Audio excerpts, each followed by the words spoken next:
Pozdravljeni v novi oddaji podcasta iz centra Ogol, kjer je nogomet veliko več kot le zmaga ali poraz.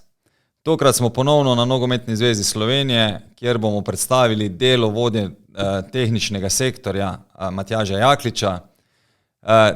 Tisti, ki ne poznate zadevo, tehnični sektor je največji sektor na Nogometni zvezi in je odgovoren praktično glede vsega, kar se dogaja več ali manj na igrišču. Tako da pogovor pričakujemo, da se bomo pogovarjali o vsem, kar pomaga ali izboljšuje nogomet v Sloveniji. Govorili bomo o infrastrukturi, o trenerskem delu, o inštruktorskih službah, o ženskem nogometu in še o veliko več stvareh. Hkrati naj vas še enkrat povabim, da tisti, ki se vam zdi projekt dober, se pravi podcast o nogometu na takšnem nivoju, strokovnem nivoju, kjer vam predstavljamo vse možne aspekte, kako bi lahko ali izboljšali nogomet ali pa kaj se dogaja znotraj nogometa. Podprite nas predvsem na takšen način, da nas sledite preko YouTubea, Facebooka, Instagrama, še kje drugje. S tem boste naredili nam veliko uslugo, kjer bomo lahko potem tudi začeli s kakšnimi še dodatnimi projekti. Tisti, ki ste na Applovih platformah, oddajte kakšen komentar, oddajte tudi absolutno tistih 5 zvezdic, če menite, da si jih zaslužimo. Ostali pa, ki boste komentirali, zelo vas vabim k temu, da komentirate na YouTubeu ali tudi kje drugje, da podate svoje mnenje ali pa kakšne predloge k izboljšavam.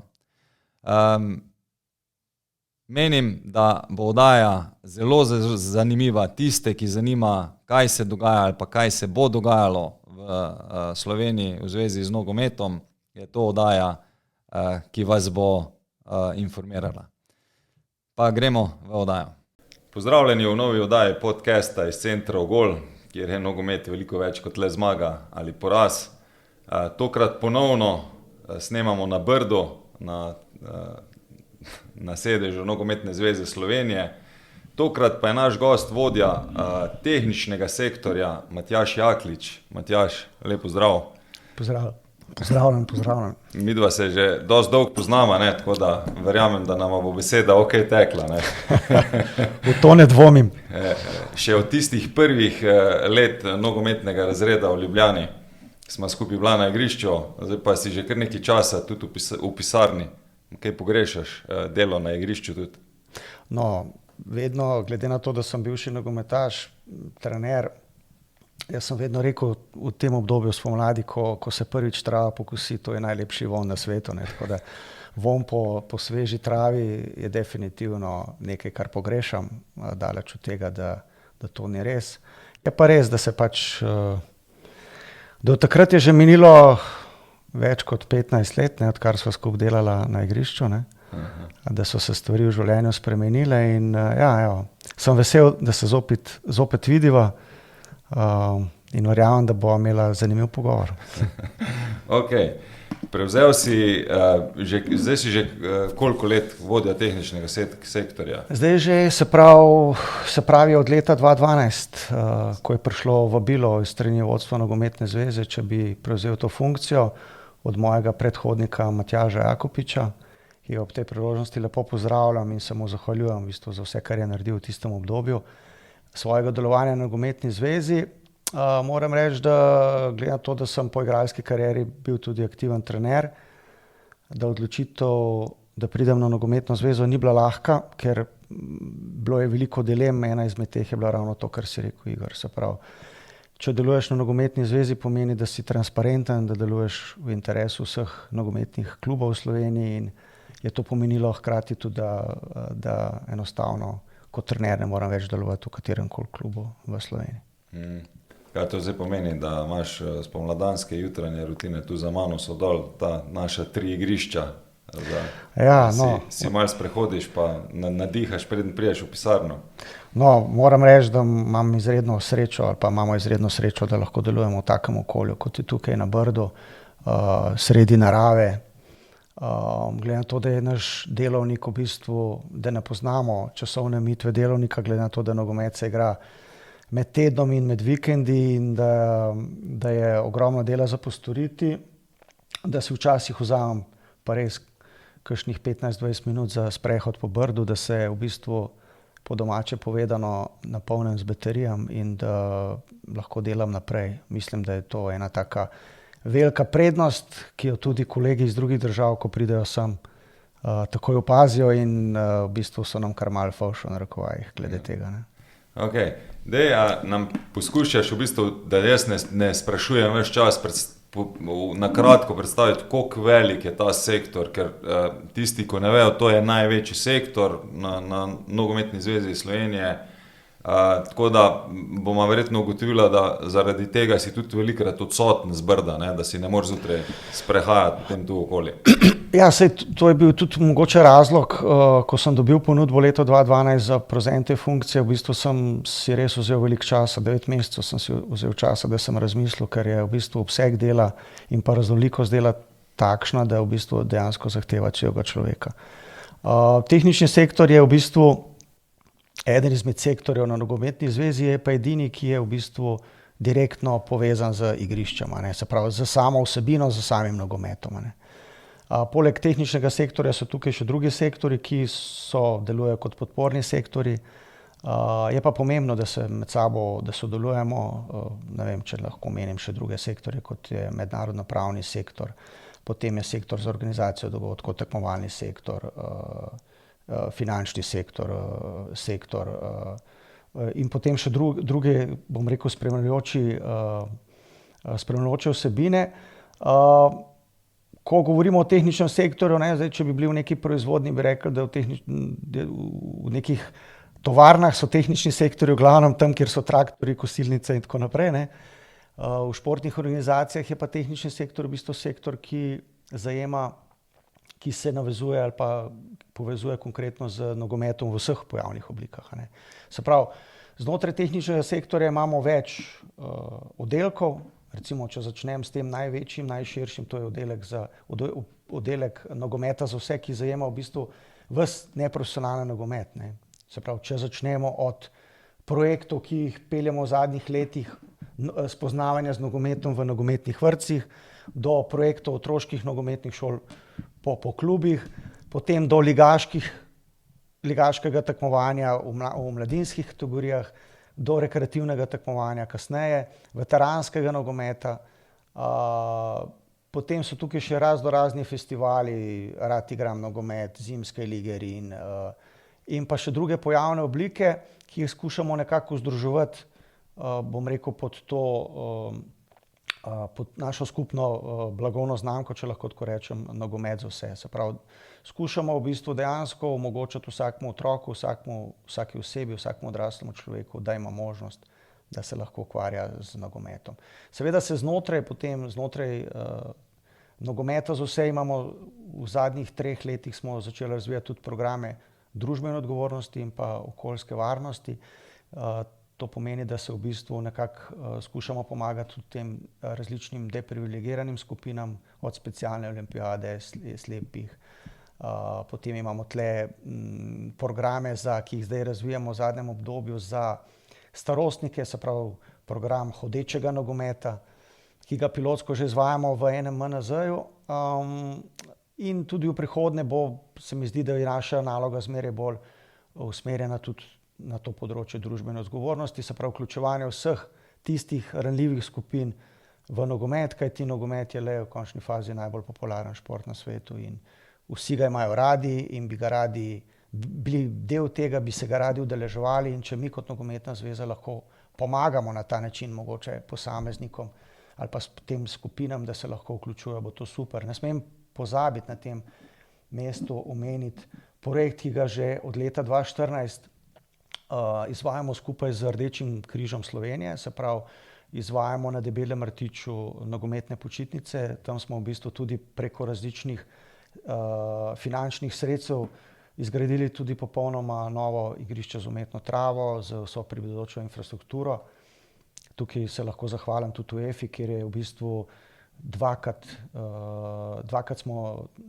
smo kandidirali za sredstva preko EFINE fundacije in tudi dvakrat uspešno pridobili sredstva in vsa sredstva smo namenili za en del za razvoj te infrastrukture na Debelem rtiču, drug del pa za izvajanje nogometnih počitnic na Debelem rtiču. Mi zdaj že od leta 2014 vsako leto izvajamo z trenerji nogometne zveze 7 enotedenskih nogometnih počitnic na Debelem rtiču in tudi zagotavljamo tem otrokom tudi s pomočjo EFINE fundacije brezplačno udeležbo na teh počitnicah. Koliko otrok pa gre potem na take počitnice?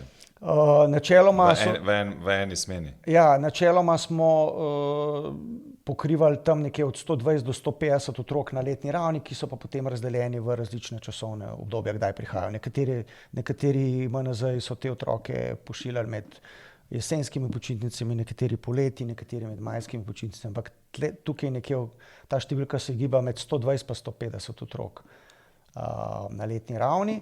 Poleg tega pa seveda to pa že vsa ta leta pa izvajamo te nogometne počitnice tudi za tiste otroke, ki prihajajo na rdeči, se pravi na Debeli rtič zaradi zdravstvenih težav. Vemo, da je lega Debelega rtiča ravno taka, da je v bistvu to področje zelo v bistvu, bom rekel, pozitivno deluje na zdravje. Otroki imajo razne alergije, za astmatike in ti otroci prihajajo tudi Tudi center je tako specializiran. Tako ja, in tukaj moram reči, da smo v teh letih vzpostavili res dobro sodelovanje in s tem bomo tudi nadaljevali v prihodnje. To je recimo eno izmed teh področji. Če gremo naprej, potem drugo področje je definitivno pomembno, zmeraj bolj pomembno je, to je področje trenerskih usposabljanj oziroma šolanja.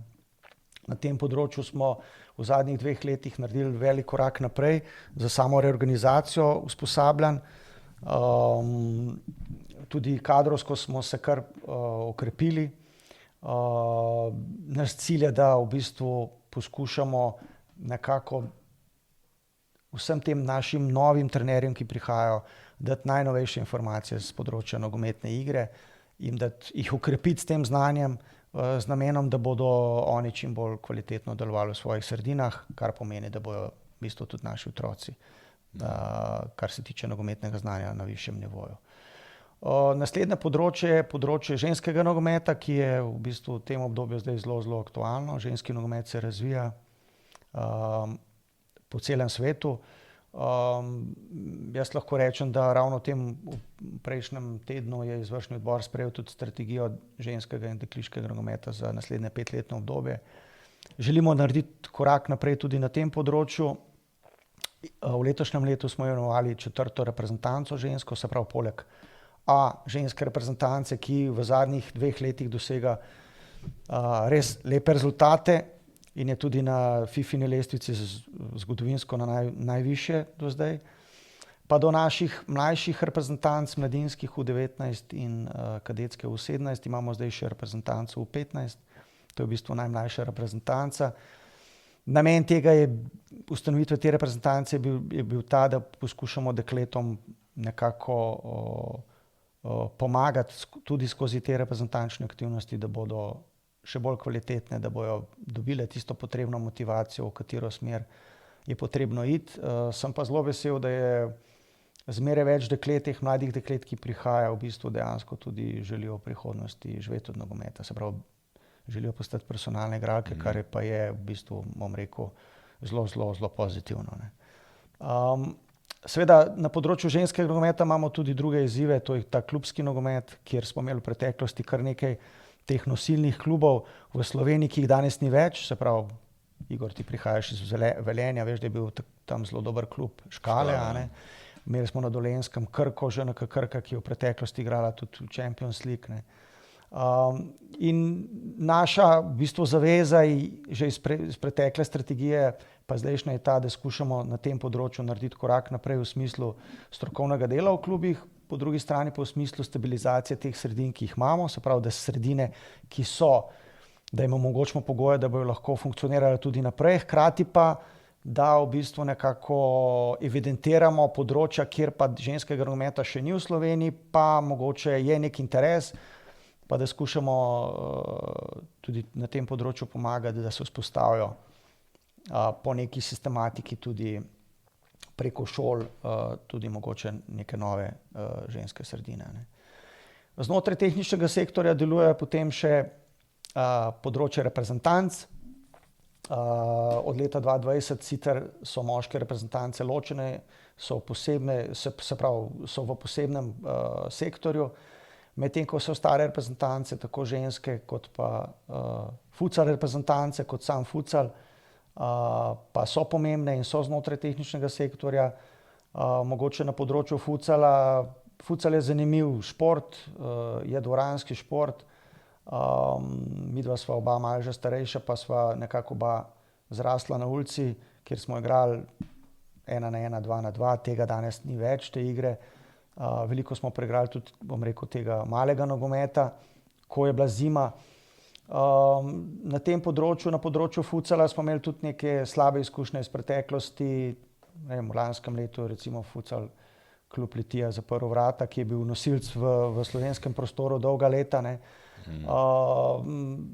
Kar ni dobro, zagotovo, po drugi strani pa na tem reprezentančnem delu dosegamo uspehe. Reprezentanca je, se mi zdi, da je že zdaj se uvrstila v drugi krog kvalifikacij za uvrstitev na svetovno prvenstvo. Prvič se je tudi mladinska reprezentanca v futsalu uvrstila zdaj na evropsko prvenstvo, ki bo v letošnjem letu na Hrvaškem. Imamo futsal žensko reprezentanco, kar lahko rečemo, da je v bistvu tudi na tem področju, na področju ženskega nogometa lahko rečemo, da je to nek korak naprej. Ne. Poleg tega pa seveda ne smemo pozabiti na znotraj ženskega nogometa smo v sezoni 14-15 začeli z projektom ženskih nogometnih oddelkov, ne. Bom rekel, brez kakršnekoli podpore kateregakoli, bom rekel, zunajnega deležnika. Že takrat smo menili, da je smiselno, da ponudimo dekletom, ki kažejo nek potencial večji, možnost, da imajo mogoče, da trenirajo s sebi primernimi vrstnicami ob kvalitetnem trenažnem procesu in zame ni to presenečenje, da je danes ženska reprezentanca na teh mestih, kot je, glede na to, da je ta proces, se pravi naslednje leto bo že 10 let, ne, odkar so te dekleta vključene v ta projekt,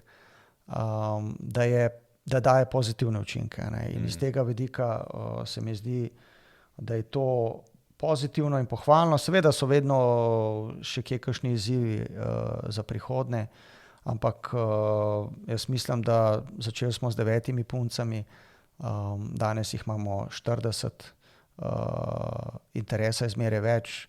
Od teh 40 deklet je danes 30 deklet tudi v teh mlajših reprezentancah.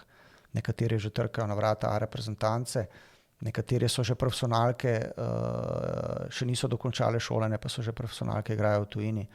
Tako da ja, ampak še enkrat, ne, se pravi, naloga tehničnega sektorja ni samo ta reprezentančni del, ampak je tudi klubski del, ne. In potem seveda, pa na koncu omenim še projekt, ki pa sva ga v bistvu, v katerem sva pa oba midva skupaj delala, so pa moški nogometni oddelki, ki bo letos, se mi zdi, praznoval že 25-letnico, ne. In vesel sem, da je ta projekt še vedno živ, da hkrati sem pa žalosten, da nismo mogli v klubih ustvariti teh pogojev.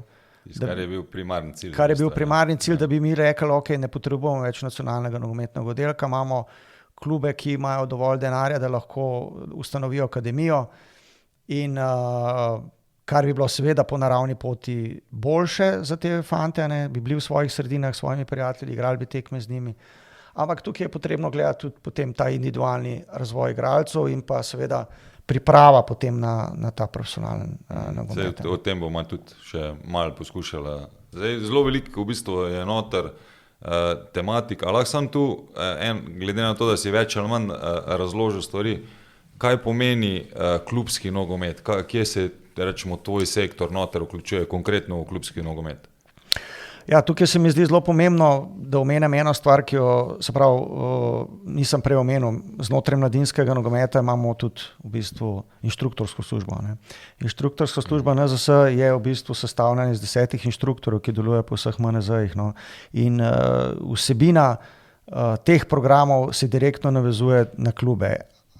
Zdaj smo v obdobju, ko pripravljamo razvojni program NZS za obdobje za starostne skupine od U7 do U13, ravno ob koncu leta smo izdali učni načrt za delo z najmlajšimi do 7 let.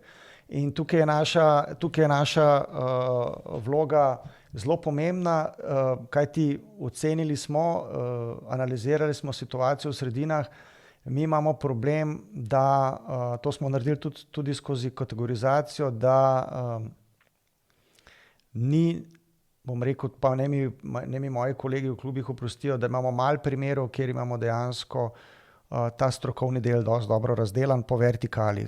To pomeni, če pride otrok v klub, da se točno ve, kaj bo delal pri 7, 8, 9, 10, 11, 12, 15 letih, ali če gre on iz tega kluba v nek drug klub pri 10 letih, da bo tam nadaljeval naprej. Ne? To je, se pravi, naša temeljna ideja je, da skozi ta strokovni program v bistvu pomagamo trenerjem, da bodo ciljno usmerjeni pri svojem delu z otroci. Ko mi govorimo o nogometnih šolah, ne, jaz pač glede na to, da v šoli delam, imamo zelo eksplicitno kurikulume določene strani ministrstev. Večkrat je bila že tudi ta diskusija, ne, o modelu reprezentanc, pa modelu dela reprezentanc, pa kako bi mogoče nek skupni model postavljal tudi znotraj slovenskega prostora. A je sploh varianta, ti vidiš rečemo neko možnost, da bi na celotnem nivoju slovenskega nogometnega prostora mi ustvarili ravno to zdaj idejo. Se pravi, da mi vemo, do U11 more, ne vem, iz skupinske taktike igralec poznati reševanje igre 2-1 in da vsi rešujemo igro 2-1 na podoben način. Ali je to faza branjenja, ali se pravi kontra varianta igra 2-2. In tako naprej in tako naprej. Ker mi načeloma, glede na to, da sem bil v tem usposabljanju trenerjev zdaj 20 let, mi načeloma program imamo narejen. Ampak potem, ko prijemo mi v klube, vsak klub nekoliko drugače deluje, ali pa drugače rečemo, mi se borimo za avtonomijo trenerjev. Meni se je tudi zdelo, ko sem začel, da bi potreboval zelo velike avtonomije. Se mi zdi, da bolj, ko sem šel proti nekem zrelem letom trenerstva, se mi zdi, da bi bilo veliko lažje nam vsem, če bi mi vedeli točno, in da jaz dobim igralca, konkretno, ne vem, pri U15, da se jaz ne ukvarjam, ali on znal udarjati z levo ali pa desno nogo, ali razume on igro, ne vem, igro, karkoli pač v igralnih oblikah, ko igramo, ampak da so ti principi znotraj te igre, govorimo, ali so to prehodi, kaj pomeni prehod, kaj pomeni, tako kot se rekel, reševanje igre 2-1, širina, razporeditve in tako naprej, Ker to tudi malo v provokaciji, pač se mi zdi, da mi smo šli v igro, mislim, te mlajše kategorije, v igro 4-4, U9, pa potem smo pustili 7-7, U11, pa šli na igro U13, 9-9, da prijemo do igre 11-11. Ampak ponovno, se pravi, še en tak pod vprašanje, pa ti dam pol, da tvoje, kaj ti meniš o tem, Meni, ko sem bil na tej izmenjavi Stadi Grupa, so Belgijci zelo lepo predstavili, kaj pomeni igra 4-4, 7-7 do 11-11 in kako bi se dodajali igralce. Jaz, ko gledam danes, ne vem, ali svojega sina, ko igra to igro 4-4, ker je U9, ali gledam kjere druge klube, jaz ne vidim teh nadgradenj, teh osnovnih rombov, rečemo, ki bi ponudila igra 4-4. Ja, razumem tvoje vprašanje, tvoje razmišljanja. Mi smo izhajali iz drugega konca. Mi smo rekli, se pravi, glede na to, da so to v strukturski službi ljudje, ki so več ali manj bili vsi na terenu, so delali, so bili v klubih, mi smo dolgo razmišljali, kaj ne vzamemo kot izhodišča. Se pravi, tle se gre za preplete enih, bom rekel, debat iz večjih zornih kotov in smo izhajali iz stališča, da če mi pustimo trenerjem, da delajo vsak po svoje, bomo naredili manj škode, kot pa če jim damo neko jasno usmeritev. Ne. Skozi učenje otrok, skozi posamezno starostno skupino. Seveda mi lahko zdaj ta razvojni program pripeljamo do neke starosti v 13, ne. Potem gremo pa na velik nogomet. Ne. Ko gremo pa mi na velik nogomet, predno bomo šli pa mi na velik nogomet, na 11, bomo pa mogli vprašati o tem, kar si ti mene na začetku vprašal. Ali mi želimo imeti nacionalni model igre in nacionalni model igralca. Ne? Zdaj, jaz bom tako rekel, ne, vse resne države to imajo. Vse resne nogometne države to imajo. Zdaj, če pa izhajam, pa dajmo recimo primer, lahko vzamemo Nizozemce. Ne. Nizozemci so ves čas govorili sistem 4-3-3 in tako naprej, ampak oni imajo osnovni princip, mi govorimo o sistemu igre, ampak njihov osnovni princip pa je, oni pravijo master of the ball. Ne. Se pravi, oni naučijo igralca tako, da on obvlada elemente, tehnične elemente, taktične elemente, se pravi, da je on sposoben v vsakem trenutku odigrati na katerem koli igralnem mestu 11-11. Ne. In zdaj smo imeli svetovno prvenstvo, kjer so oni postavili za selektorja Van Gaala, ne, ker je on javno rekel, ne, ja, mi ne bomo igrali 4-3-3, ne, mi bomo igrali 3-5-2.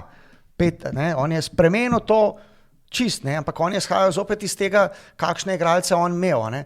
Tako da jaz mislim, da je prav, da se mi v teh stvareh, mi smo toliko majhna država, da je prav, da se o tem pogovarjamo in da ko govorimo enkrat o velikem nogometu in ko mi prijemo na ta reprezentančni nivo, jaz mislim, da je prav, da se začnemo pogovarjati o teh temeljnih principih, ki jih bomo mi zasledovali znotraj igre. Zdaj, v bistvu, Igor, jaz bom tako rekel, jaz mislim, da mi model že imamo, samo mi ga nimamo napisanega. Če mi dva izhajava iz... Jaz mislim, da ga imamo tudi napisanega. Imamo ga napisanega, ampak mi dva baveva, da ga imamo. Ne? Ampak če mi zgodovinsko izhajamo, se pravi, mi smo se v nekem obdobju odcepali od bivše Jugoslavije in potem, mislim, da v tistem obdobju je bil ravno Verdenik takrat selektor in seveda takrat se je začel ustvarjati ta model. In oni takrat so postavili model, so rekli, ok, nam je pomembno, glede na to, da smo majhni, da ne dobimo veliko golov na tekmi, dajmo postaviti in smo se postavili v fazi branjenja in smo temu rekli takrat conski pressing, kakorkoli govorimo, ali pa consko branjenje. In smo imeli nekaj izhodišča. In zdaj ti, ko se pogovarjaš z kolegi iz drugih držav, ko opazujejo našo igro, oni vse to vidijo. Prav, iz igre se vidi vaš model. Se pravi, vi ste vedno dobro organizirani v fazi branjenja. Zdaj pa, kaj bomo pa mi delali, ko dobimo žogo, ali pa kaj, ko bomo izgubili žogo, pa kaj bomo delali v fazi napada, pa kje bomo pokrivali. To so pa stvari, ki mogoče jih vsi ljudje niti ne razumejo in se bojijo in razmišljajo o modelu igre samo kot v sistemu igre. Ne.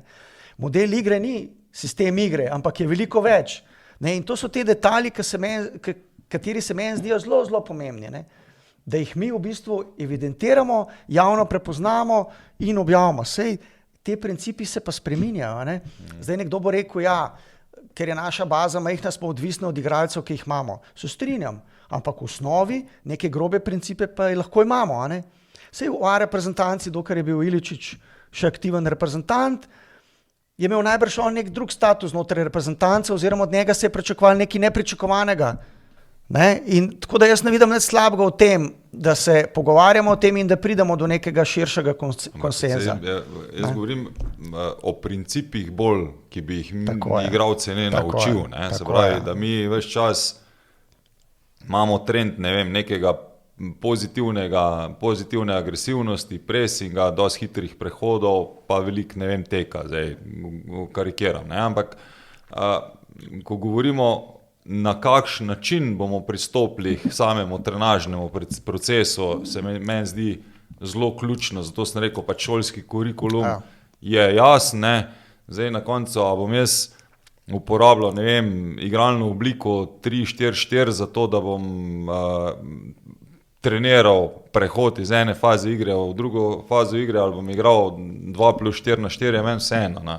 Govorimo samo, da so navodila, zakaj se pri nas prihaja do toliko različnih navodil, glede na to, da pa smo vsi dali isto usposabljanje čez. Ne? Ja. No, to je pa zdaj v bistvu ta bistveno sporočilo, ki ga želimo dati s tem razvojnim programom. To je naša usmeritev. Ne, to je naša usmeritev, jasno postavljeni cilji v posameznih starostnih skupinah, kako bo pa posamezen trener prišel do tega cilja, s katerimi vajami. Tudi to lahko pogleda na naši spletni strani, se pravi, imamo platformo za trenerje e-trening, tudi tam lahko v bistvu vse dobi, ampak mi računamo na kreativnost trenerjev. Se pravi, da trener aktivno razmišlja, kako bo dosegel ta cilj, ker ga cilj lahko dosežeš, se oba veva. Maraton lahko pretečeš, lahko ga prehodiš, lahko ga zaveženimi očmi, skratka cilj, kako ti nekaj pot, kako nekaj dosežeš, je lahko različna, ampak cilj pa mora biti jasen. In naše sporočilo je, s tem programom ravno to. To so naši cilji v teh starostnih kategorijah. Kako te pa zdaj vi znotraj kluba prišli do tega? Je pa v bistvu čist avtonomna odločitev vsakega kluba in je tudi prav, da ne posegamo v to. Jasno pa je, da pa moramo pa zahtevati cilje v posamezni starostni skupini. Jaz sem prepričan in tudi po pogovorih z temi mladimi trenerji, ki prihajajo, oni rabijo to usmeritev. Oni rabijo to usmeritev. Druga stvar je zdaj, ko govorimo o nekih izkušenih trenerjev. Brez zamere, ampak rabimo tudi starejši trenerji, zaradi tega, ker je toliko novosti zraven prišlo. Ker tisto, kaj je bilo 20 let nazaj, jaz vedno dam primerjavo, današnji bolid Formula 1 verjetno ne more več. Mislim, on izpred 20 let ne more kaj veliko konkurirati, to Isak verjetno boljše je, ko spremlja Formula. Se strinja z nami. Se strinja, je pokimo. Dejstvo je, da na nogometu je toliko dinamična igra in se toliko spreminja, da v bistvu mi že v izrazoslovju, se pravi, ko zdaj gledamo nogomet, se ti pojavljajo novi izrazi, ki jih mi sploh še nimamo v Sloveniji.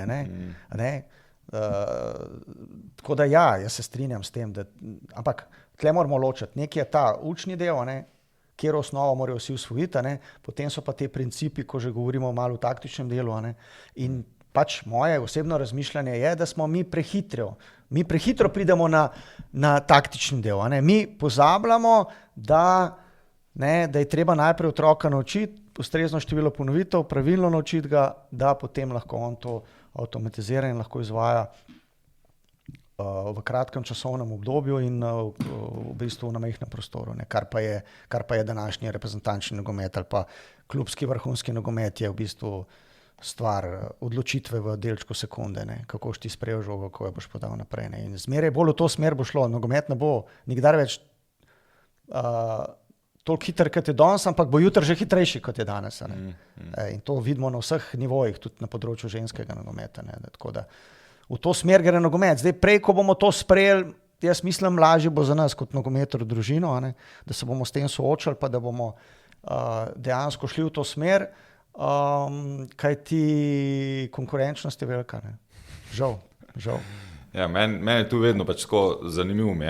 Zdaj smo govorili o Belgiji pa o Nizozemski, ker oni zelo podobno delajo ali pa dosti dobre podobne principe imajo, čeprav Belgijci so šli v neki svojo strujo, ampak ves čas se mi zdi, da pozabljamo, kaj so Avstrijci naredili v zadnjih 15 letih, koliko velik korak so naredili, pa se ves čas poskušamo primerjati, kar jaz menim, da je zelo prav, ampak včasih vsem pa pozabljamo, Avstrijcev je 10 milijonov, od tega je pa skoraj 10% registriranih nogometašev. Pri nas je 2 milijona, pa zdaj smo koliko naš? Na 67 000. Se pravi, koliko je to? 3%. Je pa dejstvo, ko prijemo na igrišče, bomo igrali 11-11, ampak zagotovo ne smemo pa delati tako, delajo oni, ker moramo nekaj drugače narediti, ker smo drugačni, ne moramo vse kopirati.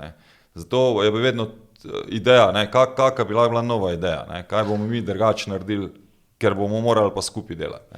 Ja, dejstvo je, da v bistvu čar tega vsega skupaj je, bom rekel, teh izobraževanj, ki jih ponuja UEFA, je ravno to, da v bistvu ti lahko vidiš, kako se dela v drugih državah.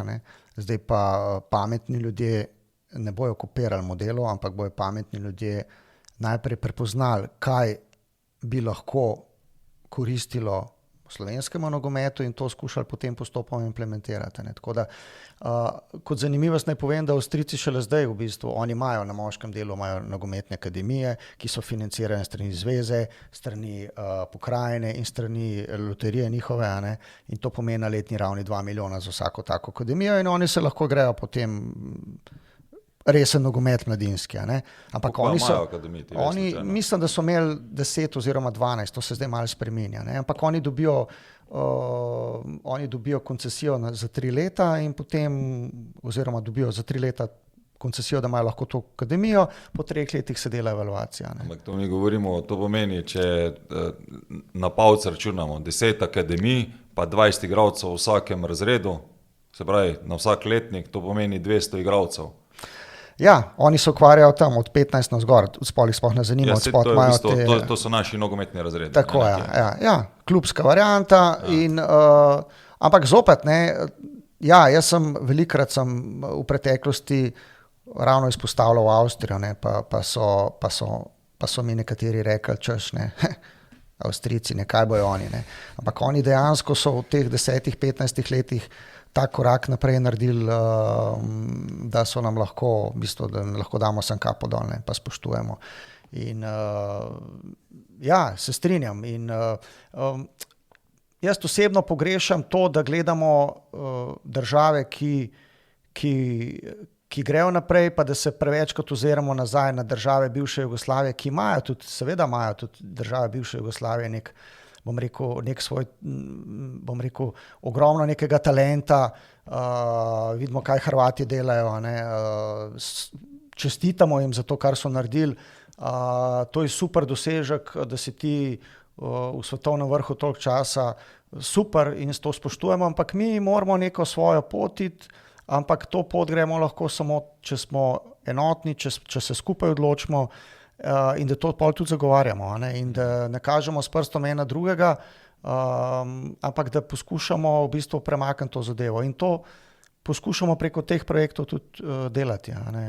Seveda je pa borba v tem najbolj globalnem športu na svetu je pa velika in na koncu ti en uspeh, neko vrstitev, neko veliko tekmovanje prinese tudi določena finančna sredstva, ki jih lahko ti potem kot zveza investiraš naprej ali v mladinski nogomet ali kam drugam. In to je zdaj, to nas pa v bistvu tako malo ločuje od drugih. In tle je recimo, zato je zelo pomembno. Ampak tu zdaj, vprav, ko skačem besedo, jaz, ko se pogovarjamo vedno, a bomo mi v klubih naredili korak proti reprezentancam, se pravi v načinu dela ali pa ideji, ki bi ne imel selektor, ali bo klub mogel skrbeti za sebe. Ker vseeno, jaz ne morem iti mimo tega, da nogometna zveza v bistvu so klubi, vsaj meni se tako včasih zdi. Se pravi, mi smo eno in isto, če veš, kaj hočem reči. Ja, razumem, Ampak na drugi strani, pa to, kar si zdaj izpostavil, klub reče, važno je, da jaz za sebe poskrbim, ne zanima ga, rečemo, reprezentančni del. Vem, ker sem bil 5 let tudi kot trener v reprezentancah, se nam je tudi to dogajalo, na drugi strani bi pa klub vedno pričakoval, a zelo veliko denarja v bistvu se vrti pa ravno tu, na reprezentančnem nivoju, kjer pač ti od teh nagrad, ki jih potem da UEFA ali pa FIFA, lahko ponovno pridobiš, ampak moraš imeti pa kvalitetno reprezentanco. Ja, to je res. Mi smo do tega COVID časa smo v bistvu zelo veliko pozornost posvečali tudi klubom. V okviru tehničnega sektorja smo 2-krat letno imeli seminarje za vodje mladinskih programov prve lige in druge lige z kadetskimi in mladinskimi trenerji in to bomo nadaljevali tudi v prihodnje. Namen teh seminarjev je bilo ravno to, da se v bistvu te trendi, sodobni trendi nogometne igre skozi reprezentance, da se prenaša pa na klubski nivo in to je ta usmeritev in še enkrat jaz pravim. Mi smo 100-krat hendikepirani, ker smo tako majhni v smislu te konkurenčnosti, ampak ena izmed velikih prednosti je pa ravno ta naša majhnost, da se moramo povezati med sabo, da moramo en drugemu pomagati, da moramo sodelovati med sabo, ker na koncu bojo vse te sinergije, vse te energije bojo na koncu prinesle nek rezultat lahko skupaj. Jaz drugače ne vidim, sploh si ne predstavljam, da bi bili klubi nekaj, zveza pa nekaj. To je v večjih nogometnih državah, kjer imajo tudi v bistvu prvoligaši svoje združenje, ki, ne vem, Anglija ima svojo ligo, Bundesliga ima svojo organizacijo, ki vodi tekmovalni del, ki je čisto popolnoma neodvisna od zvez, recimo. Pri nas v našem prostoru pa ne. Jaz mislim, da je to edina prava pot, da se povezujemo, da izmenjujemo informacije iz tega evropskega dela. To smo v preteklosti zelo uspešno delali, tudi naše mladinske šole so se predstavljale, ne, ki so tekmovali, se pravi klubi, ki so tekmovali v UEFA Youth Champions League, so se predstavljali. Tudi oni so svoje trende prikazovali, se pravi, kaj so oni, kako so oni zdaj doživeli te tekme, kje so razlike, kje ti klubski trenerji opažajo razlike in potem ti lahko na osnovi tega narediš nek skupen korak naprej. Ne. Če bomo pa zdaj govorili samo o tem, reprezentanca je nekaj, klub je drugo, jaz se ne strinjam. Dobro, mi si res posvojimo, naši vsi igralci so klubski igralci, ne. Mi si jih sposodimo, reprezentanco, oni pridejo, častno igrajo za reprezentanco, verjamem, da vsi z veseljem pridejo, ampak v končni fazi se moramo zavedati, da te fantje se dnevno razvijajo v klubih, ne. In če bomo mi poskrbeli za to, da bo kvaliteta dela v teh klubih dobra, če bo te trenerji dobili čim več informacij, potem bodo tudi te fantje boljši na mednarodnem. Ne? Na koncu, pa če se nekdo proda, se ne proda preko nogometne zveze, ampak dobi klube nekaj za njega, kar pa je tudi pravilno in prav. A ne? Ampak tu je še ena nadgradnja zagotovo. Ne? Tako težkih tekem, ko ima igralec v reprezentanci, v klubih zelo, zelo težko, bom rekel. Ne, da je nemogoče, ampak zelo težko doseže. To pa se pol hitro nabere 10 tekem na sezono, se pravi v 4-5 letih, ko je on, ne vem, od 15 do 19 reprezentančni igralec, je to dodatnih 40-50 tekem, ki pa zelo pripomore k temu, rečemo, da se znajde potem v tem prostoru in času. Ampak jaz bi želel, ker jaz bi šel na trenerje naprej, na to tematiko, ne? Če lahko. Sem samo hotel reči, da se strinjam s tabo, da v bistvu te težke mednarodne tekme te igralce delajo, ne, še bolj dobre, še bolj kvalitetne. In tisti fantje, ki v bistvu nekako se vidijo v tem profesionalnem nogometu, oni tudi potem zaznajo, koliko morajo delati, da bojo prišli do nekega nivoja, da bojo imeli neko profesionalno kariero, da bojo mogoče šli v tujino nekoč, ko bojo zreli dovolj. Ne. Tako da moje temeljno izhodišče je, da vedno je dobro, da igramo proti reprezentancem, ki so močnejši od nas, ker to nas bo delalo boljše, bolj kvalitetne. Seveda, včasih moraš odigrati tudi kakšno tekmo zaradi tega, ker tudi nekdo drug hoče igrati proti boljšemu od sebe, ki je v danem trenutku slabši od nas, ampak jaz mislim, da je to prav, da je ta usmeritev prava, mora biti pa ustrezno skomunicirana. Ne? Ok, če gremo tu naprej na ta trenerski del. Mi da smo se pogovarjali že o nekaj težavah, ampak meni zdaj po tem koronskem času ugotavljam, da je ekstremno težko dobiti trenerja v klub. Moram reči, da jaz kar nekaj trenerjev, ki v bistvu kršijo zakon o športu, deluje v klubih ali pa klubi kršijo, ker dovolijo takšnim, ki še nimajo trenerskega usposabljanja narejenega, da lahko delajo na terenu. Pa imamo mi na letni ravni 5C usposabljanj, glede na to, da sem bil zraven, je to lahko od 28 do 32, vedno imamo trenerjev, ki se usposabljajo, to pomeni, že na temeljni ravni je en kup trenerjev, potem pa 2B-ja, ne vem, vsak, se pravi, zdaj smo imeli celo mislim, da 3 leta vsako leto,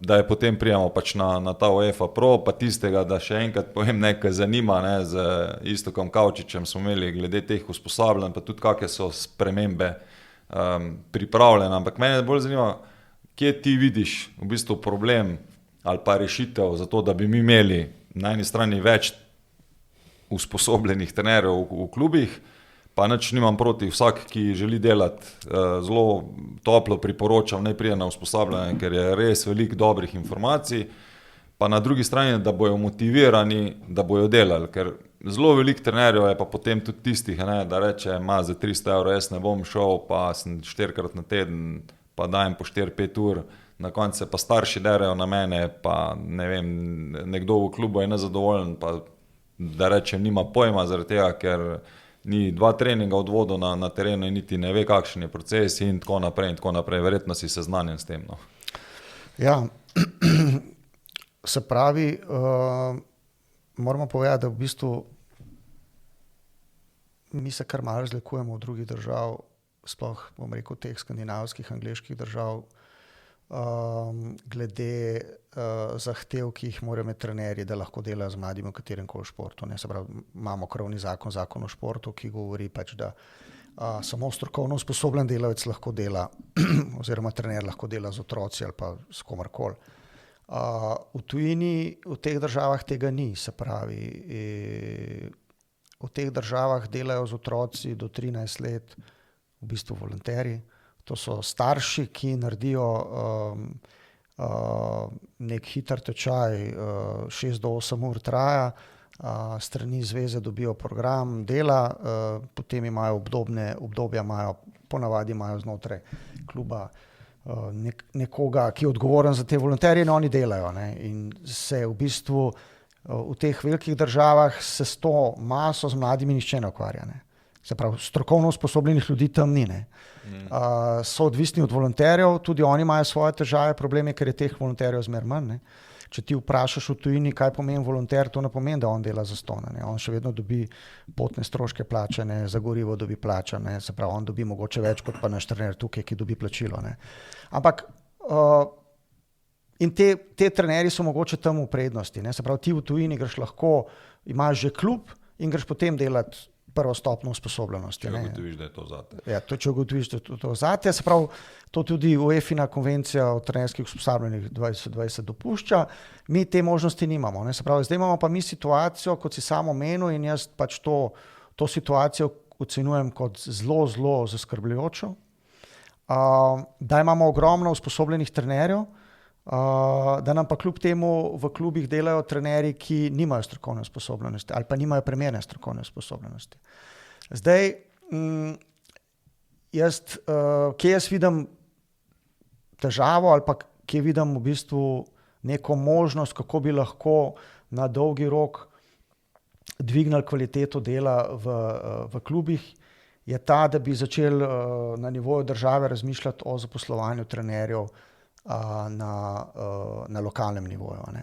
Se pravi, mi imamo že vrsto let projekt, ki ga tudi ti sam dobro poznaš, ne, v okviru Ministrstva za šolstvo in šport, to je projekt nacionalnih panožnih športnih šol, kjer so preko države zaposleni trenerji, ki delujejo mislim, da je zdaj jih je 120. V bistvu so sami zaposleni, ampak so v pogodbi z nacionalno zvezo. Pa ne, niso več, njihov status se je spremenil. Ne, oni so že zdaj že 8 leto, mora biti redno zaposleni. Jaz sem bil v tej tripartitni pogodbi. To se je spremenilo, se pravi, oni so redno zaposleni, se pravi, ti naši kolegi, ki delajo v projektu nacionalnih panožnih športnih zvez, so redno zaposleni. So redno zaposleni in lahko normalno delajo. Mislim pa, da to je opažam, da je to trend v bistvu. To govorimo 120 trenerjev za vse športe. Govorimo za vse športe. V okviru nogometne zveze iz te kvote jih 11 zaposlenih v okviru tega projekta. 4 v okviru moških nogometnih oddelkov, 1 v okviru ženskega nogometnega oddelka oziroma 2 in potem še ostali inštruktori, ki delujejo v okviru inštruktorske službe. V bistvu klubi nimajo nobenega praktično. Ne, klubi nimajo, zaradi tega, ker niti ne morejo imeti, ker v bistvu so pogoji ministrstva taki, da se dela na nacionalni ravni. Ne. Klubi ne morejo biti kandidati. Ker jaz sem bil takrat v Celju zaposlen. Se pravi, ta projekt se je razvijal s časom in so se v bistvu tudi pogoji so se spremenili. Ne. Zdaj, mogoče predno ti odgovorim na to vprašanje, kje jaz vidim rešitev, ti povem še eno zadevo. Mi smo v bistvu v zadnjih 2 sezonah smo naredili analizo, ki je bila vezana na igralce, ki igrajo v prvi slovenski mladinski ligi, pa kadetski, in igralce, ki so reprezentanti v 17, v 19, v 21 reprezentancah bili. Zanimalo nas je, kateri je bil njihov prvi klub in kdaj so oni šli iz teh svojih matičnih klubov v te večje nogometne sredine mladinske. Ne. In ugotovili smo, da je največ teh prehodov se zgodil pri 14 letih, pa pri 15 letih. Ne. Zakaj ti to govorim? Zaradi tega, ker se mi zdi zelo, zelo pomembno, nekje okrog 65 do 70% teh igralcev je prišlo iz drugih sredin. Se pravi, oni niso bili igralci niso že od začetka bili v večjih mladinskih sredinah, ampak so prihajali iz drugih klubov. Zakaj ti to govorim? Zaradi tega, ker v bistvu se moramo vprašati, kaj lahko naredimo da bomo ustvarjali boljše pogoje za bolj kvalitetno delo v teh manjših sredinah. Ne? Ker če nam bo ta baza, manjše sredine, če nam bodo ponikale, potem tudi te večje mladinske šole ne bodo imele več kje jemati. Ampak tu je še vedno cilj, se pravi, povečevanja števila igralcev, ne? Verjetno. Ja, seveda, ja. Ker to je po moje tudi, se pravi, da ko govorimo o bazi, da je čim večja baza pomeni čim več igralcev, ne? Ja, ampak ravno to hočem povedati, Igor, ne? Se pravi, če boš ti ustvaril pogoje, da boš lahko zaposlil trenerja v nekem manjšem klubu, in ga boš tripartitno financiral strani države, lokalne skupnosti in pa kluba, boš ustvaril pogoje, da bodo te igralci ostali do 13-14 let v svojih sredinah, se pravi, odpadejo vožnje staršev v druge klube, otrok bo imel kvaliteten trenažni proces, imel boš jasno strategijo strokovnega dela, ker bo ta človek odgovoren za cel otroški del, se pravi od U15 pa navzdol, in ti boš te fante lahko v tej domači sredini razvijal, hkrati boš pa lahko tudi razvijal množičnost, ker bo kvalitetno delo, bo lahko še več fantov prihajali v te sredine in boš imel bazo močno, potem pa ne gre iz te baze naprej, ne grejo fantje v večjo sredino. V bistvu hočeš reči to, kar jaz tudi govorim, ne? Pa zdaj lahko rečeš, da se ne strinjaš, dober trener bo vedno imel dovolj igralcev. Tako je. Ampak ta dober trener mora imeti tudi motiv, zakaj ostane v neki sredini. Če imamo pa mi zdaj dobrega trenerja v neki sredini, kjer je res kvaliteten ta trener, pa ni plačan za to pošteno, tako kot bi mogel biti, potem pa ta dober trener gre iz te sredine, gre v večjo sredino in v teh malih sredinah nikdar več ni teh, bom rekel, dobrih trenerjev ali pa zmeraj manj jih je. Se pravi, ker v osnovi imamo mi dovolj trenerjev. Mi imamo dovolj trenerjev, problem pa je, ali res najboljši delajo z mladimi igralci. In mi moramo do 15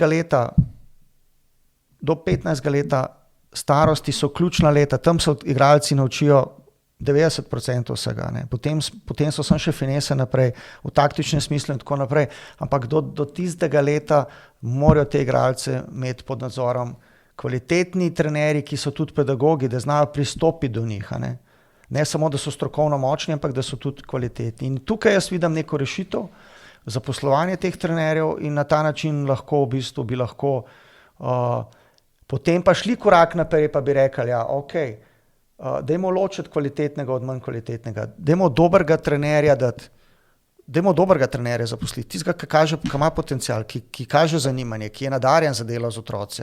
In tako bi lahko to ocenjeval potem? Trg naredi svoje. Če ti lahko, če imaš ti možnost izbora med tremi, ne glede na to, na finančni znesek, potem boš vedno izbral najboljšega. Ker je to tvoja odgovornost kot sredina. Če pa ti nimaš te možnosti finančne, potem boš pa vzel mogoče tistega, ki je najceneje. Jaz tu rad poudarim, da tisti, ko mislijo, da trener, ko dela v klubu, pa dobi 300 evrov plačila, za mene je on še vedno sponzor kluba. Ker če greš po tisti liniji, ki bi moral iti, pomeni prispevki bojo praktično 100 evrov zdaj prišli, če še mora vzdrževati avto, pa da ima 15 ali pa 20 km, da se mora voziti vsak dan, potem vemo, koliko mu ostane, ker v bistvu teh 250 ali pa 300 evrov, ko klub plačuje, je to. Se pravi, to je in davek, in potni stroški, in vikendi, in vse ure, ko jih dela. Zato tudi malo tako, da se ve, koliko so trenerji imajo radi na koncu, ker vedno se pa najde starš ali pa dva, ki sta pa nezadovoljna, ko njegov ne igra, ali pa ker ga je, ne vem, ker ustvarja mogoče tudi odnos. Jaz, ker sem že malo bolj starejši, dostikrat staršem rečem, veste, tudi jaz rabim razvit odnos. Ne razvijamo ga v 2 treningih in pač včasih ga je treba kaj ohladiti, pa bomo potem stvari peljali naprej. Ampak to isto počnemo s svojimi otroki, ko naredijo kakšne bedarije doma, vemo, da ga kaznujemo, pa mu kaj vzamemo za kak teden ali pa 14 dni in tu pač je isto. Ampak hočem reči, ravno glede teh plačil pa vsega tega, da tudi ljudje razumejo, kakšna so plačila, ker zelo malo klubov je tistih, ki si lahko privošči pošteno plačilo.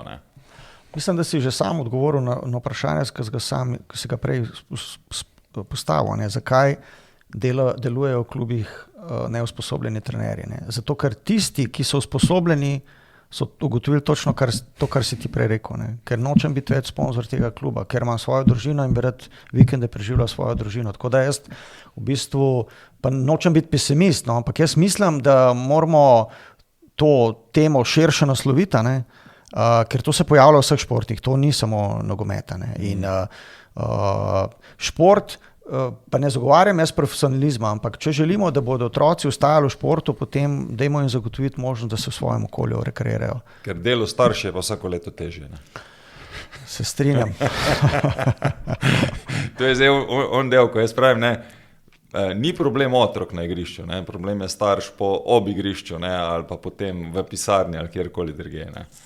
Ja, ponavadi je žal, tako da je, ampak so različni starši, ne smemo vse dajati v isti koš, ampak včasih jim treba mogoče samo reči, pa dobro, kdo zdaj trenira, vi ali otrok. To oni izkušeni že malo znajo. Ampak tu, koliko ti meniš, da je realno, da mi pridemo, ne vem, v okviru 5 let, da tudi država prepozna, da je nujno potrebno narediti korak tu naprej. Če bomo mi želeli imeti ne samo vrhunske nogometaše, ampak generalno šport ali pa zdravo populacijo. Jaz mislim, da slej ko prej, sam si spremljal najbrž tudi rezultate športovzgojnega kartona, videl si, kaj se dogaja. Jaz verjamem, da se bo na tem področju nekaj naredil. Slišim že govorice, da ne bi se tudi v osnovne šole dodatne ure športne vzgoje uvedle, kar bi bilo super. Ne? Upam, da. To že 10 let govorijo. Ne? Ja, pustimo se presenetiti. Ja. Jaz v bistvu osebno lahko rečem, da je zame to edina rešitev za slovenski šport. Da zaposlujemo preko države, da najdemo način, seveda je to stvar širšega, bom rekel, tudi mogoče političnega diskurza znotraj države, da najdemo način, kako bomo lahko te ljudi, ki imajo znanje, ki so usposobljeni, ki želijo deliti to znanje, da jim omogočimo, da lahko ostanejo v športu, da je to njihov primarni poklic in da sam dober veš, ni ga lepšega, kot če otroka nekaj naučiš, tako kot učitelji najbrž v šolah, tudi trenerji na igrišču, ko nekoga naučiš nekaj do te potankosti, da on to obvlada in da lahko to pokaže, ne vem, na mednarodnem nivoju. To je neko osebno zadovoljstvo in trenerji to čutimo, to neko osebno zadovoljstvo. Ne. Čeprav je ta otrok bil mogoče produkt 10 različnih trenerjev, ampak en del tega, bom rekel, čutimo vsi mi trenerji. Ne. Tako da jaz vidim to kot neko mogoče neko iluzijo, ampak jaz vidim to kot neko realno možnost kot si rekel, v naslednjih 5 letih. Jaz mislim, da bi mogli prej priti do te rešitve, ker drugače se bojim, da bomo imeli preveč objektov pa premalo otrok. Pogledal sem na uro, se mi je zdelo, da zelo hiter teče, prehiter, glede na to, koliko še bi se želel pogovarjati, ampak smo zdaj dober že v drugem polčasu, tako da veš, kakaj je ura. Ampak zdaj to, kar si nazadnje rekel, kaj to pomeni?